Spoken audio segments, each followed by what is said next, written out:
केरळच्या तिरुवनंतपुरममध्ये एका 26 वर्षाच्या इंजिनियर तरुणाचा मृतदेह एका हॉटेलमध्ये आढळला आणि खळबळ उडाली। याला कारण ठरलं या तरुणाची इंस्टाग्राम पोस्ट। मृत्यूपूर्वी या तरुणानं जवळपास 15 पानांवर आपलं सगळं म्हणणं, आपली आपबीती लिहून ठेवली होती आणि यामध्ये आरएसएस वरती आणि आरएसएसच्या एका व्यक्तीवरती आरोप करण्यात आलेले होते।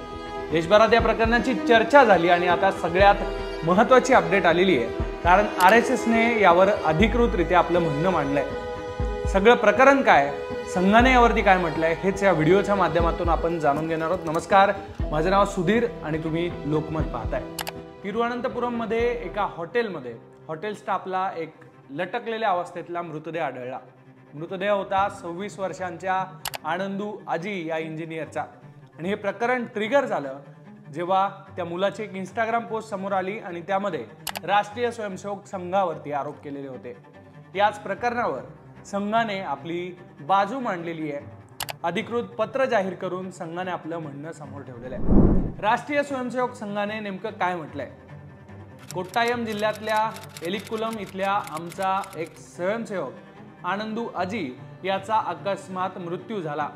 हे खूप दुःखद आणि दुर्दैवी आहे। गेल्या अनेक वर्षांपासून त्याचं कुटुंब संघाशी जोडलेलं आहे। आनंदूचे वडील दिवंगत श्री अजी हे सुद्धा संघाचे स्वयंसेवक होते। या दुःखद आणि दुर्दैवी प्रसंगात आम्ही त्याच्या कुटुंबासोबत आहोत। त्याच्या आत्म्याला शांती मिळो।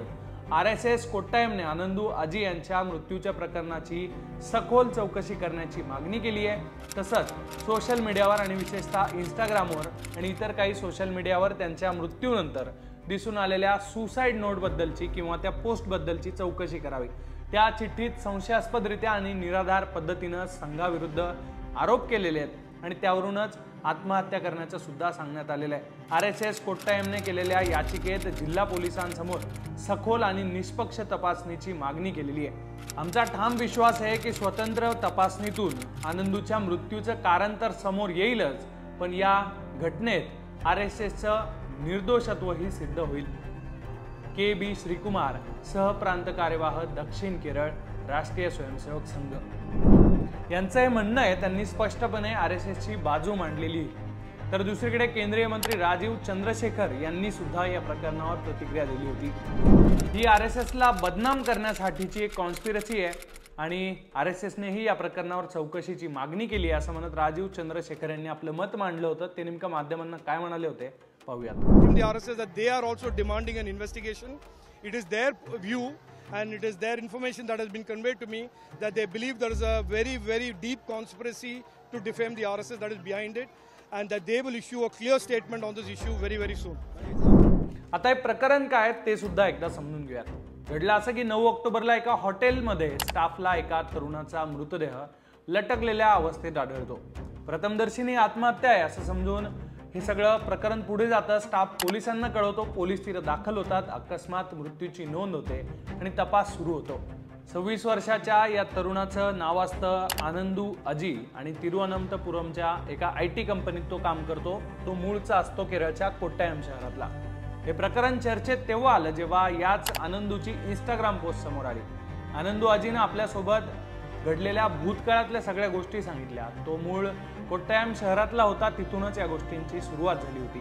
मागच्या काही वर्षात आपल्यासोबत घडलेल्या गोष्टी, त्यामुळे बसलेला धक्का आणि त्याला जबाबदार असलेल्या लोकांबद्दल आनंदीनं लिहून ठेवलेलं होतं। हे त्या पोस्टमधून समोर आलेले 15 पानांची जी पोस्ट आहे यामध्ये राष्ट्रीय स्वयंसेवक संघावरती गंभीर आरोप केलेले होते।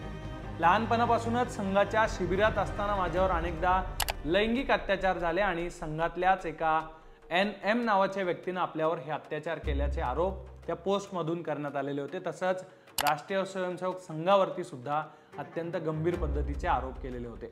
आनंदू अजीने केलेल्या आरोपानंतर केरळमधल्या काँग्रेसने, CPIने आणि DYFI संघटनेनं संघाविरोधात आणि भाजप विरोधात आक्रमक भूमिका घेत रान पेटवलं होतं। प्रियंका गांधी यांनीही या प्रकरणात चौकशीची मागणी केली होती।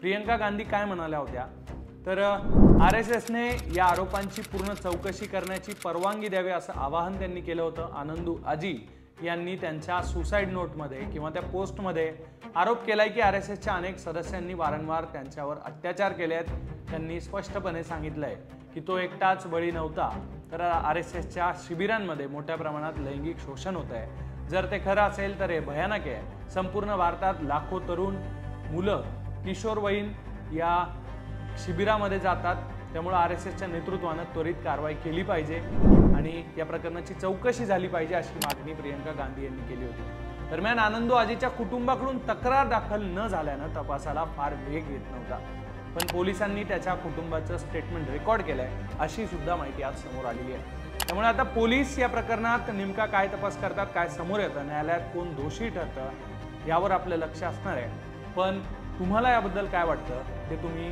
कमेंट बॉक्समध्ये नक्की कमेंट करा आणि लोकमत पहा।